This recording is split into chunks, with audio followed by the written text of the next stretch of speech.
For more on the story, we cross to our reporter Glorious Sefako-Musi in Parktown about what took place today. Good afternoon, Glorious. This is the first time banks were giving evidence on what took place. Take us through what came out today.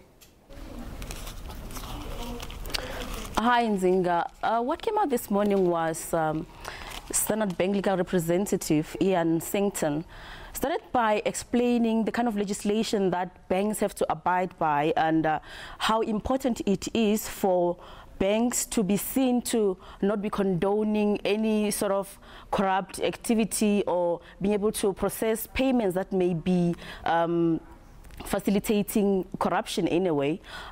He started by explaining how giving reasons to the Commission as to why Standard Bank had to take the decision that it took to cut its relations with Oak Bay and the other Gupta-linked companies. He started by saying this started with ABSA. When ABSA took its decision to cut the relations, they thought that ABSA, they operate in the same space, we should also take this seriously. Then the auditors, KPMG, followed, cut their ties with the companies, and we saw reports also of the former Deputy Minister of Finance, SABC Jonas, coming out to say he was offered a position by the family, and also reports by Fake Mentor also coming out, and also Themba Maseko coming out to say he was also pressurized to help the Gupta businesses, and other reports that the family also helped to buy a house through a trust that was for the former president's wife in Pretoria. He explained also that because of those issues and what they see in the media, the negativity, as a bank, they had a right to take that decision, and going into the processes that led to that and what then transpired after that.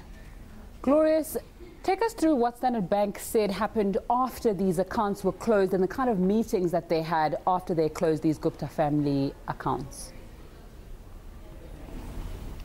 They mentioned that after the account, they issued a letter of intention to the Gupta businesses in April of 2016, where they said that they were giving them 2 months to be able to find another institution that would take their business.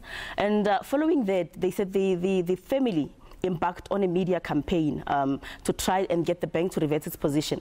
They also got request for meeting from the ANC. They got request for meetings from an interministerial committee in government, and also had a meeting with Oak Bay, trying to get the bank to reverse their decision. And they were asked as to whether they didn't find it weird that they got a call from a political party for a meeting to discuss a client's account closure. And they said that they thought they engage constructively with all stakeholders in all jurisdictions where they operate. So that's why they honored the meeting. They went into details of what happened in those meetings.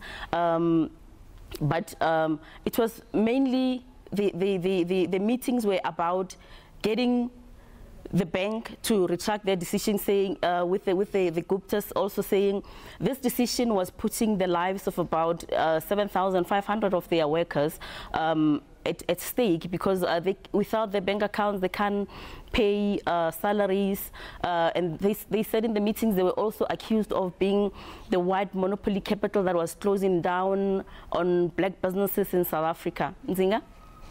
Thanks so much, Glorious Sefako-Musi, giving us an update there on the State Capture Commission of Inquiry. We know tomorrow they're going to start a little bit later because Raymond Zondo has his other work at the Constitutional Court before they begin, but we are following that story and we'll keep you updated.